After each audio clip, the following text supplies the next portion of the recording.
The following program is the work of broadcast students from the British Columbia Institute of Technology. BCIT Magazine features news stories from around the Lower Mainland over the past week. Responsibility for the content of the show rests completely with the students and their BCIT instructors.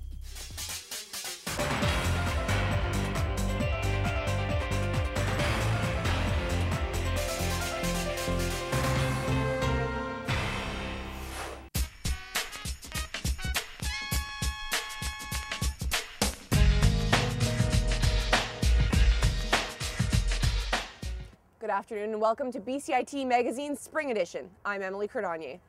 And I'm Scott Cassidy, and we're coming to you from Trout Lake to celebrate spring and the Easter long weekend.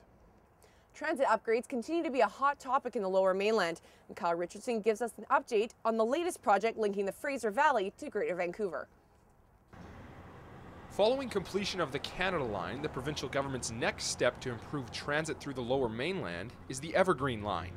That project will link the Tri-Cities area to Vancouver's downtown core, and even though construction was initially set to begin in 2010, organizers are still optimistic.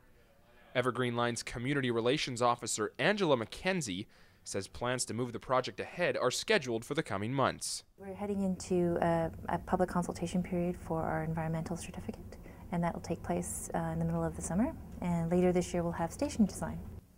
The line will consist of 6 stations throughout Port Moody and Coquitlam, serving some of the Tri-Cities' busiest areas. We found that that was the best balance of interests, and also hits a lot of the high-density nodes in the Tri-Cities. For instance, the city centre for Coquitlam, and in Port Moody, the Newport Village area. I'm not sure. The $1.4 billion proposed project has had its fair share of controversy, with local residents and businesses in Port Moody voicing their concern, including this popular hangout just off St. John Street. If you bring more traffic, and let's say if it's going right over there, what's it also going to bring for me? A higher rent on a building that should not be as much as it is. If you're trying to get somebody to pay $10,000 a month for rent, it's not worth it. I mean, most people can't survive on stuff like that. Especially like small, young businesses like mine or like anybody else's. 10 grand a month, you can't do. Nobody can. Until a firm date is set, people living in the Tri-Cities area will have to settle for a longer commute. Kyle Richardson in Burnaby for BCIT Magazine. Kyle now joins us live.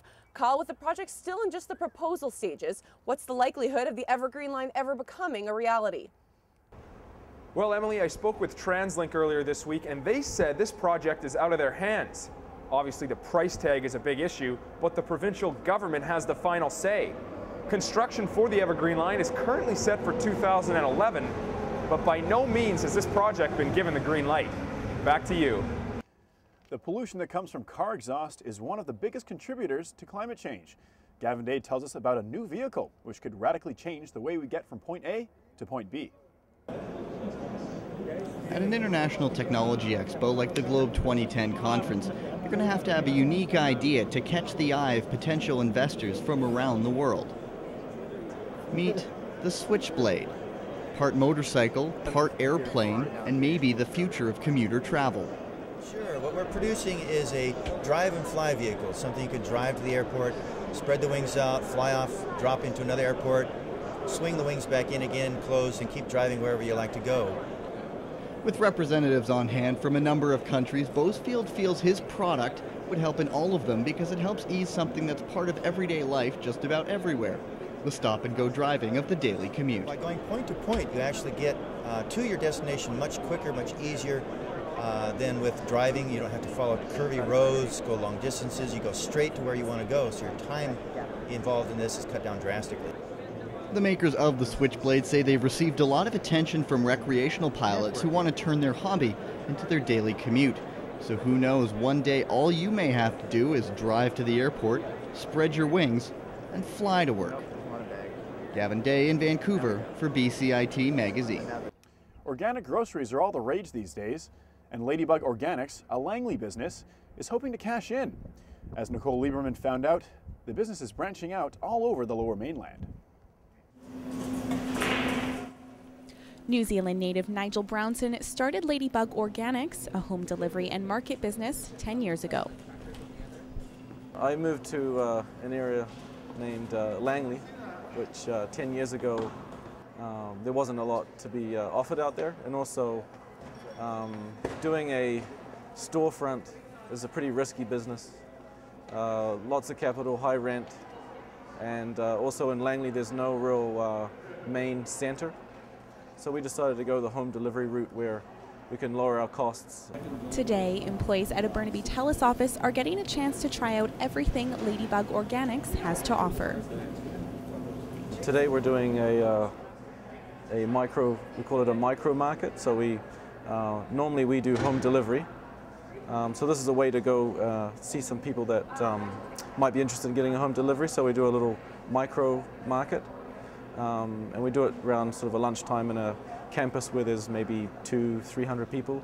And so the people come down and they look at what we've got, and we also get them interested in if they want to get these products delivered, and we can deliver them to their workspace.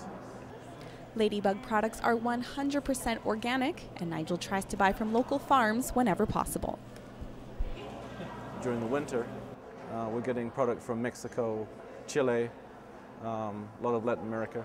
During the growing season, we'll get them from places like Aldergrove, Chilliwack, Cloverdale. One of the main reasons local organic food is becoming so popular is because it's so fresh. Harvesting to our store, to our customers, can be possibly 24 hours. So it can be picked, washed, harvested, and delivered within 24 hours, which is pretty cool. With today's successful micro-market, Nigel is hoping Ladybug Organics' popularity will only continue to grow. Nicole Lieberman in Burnaby for BCIT Magazine. Coming up next, we meet a young filmmaker making her film festival debut, and we find out what an up-and-coming breakdancing crew are up to.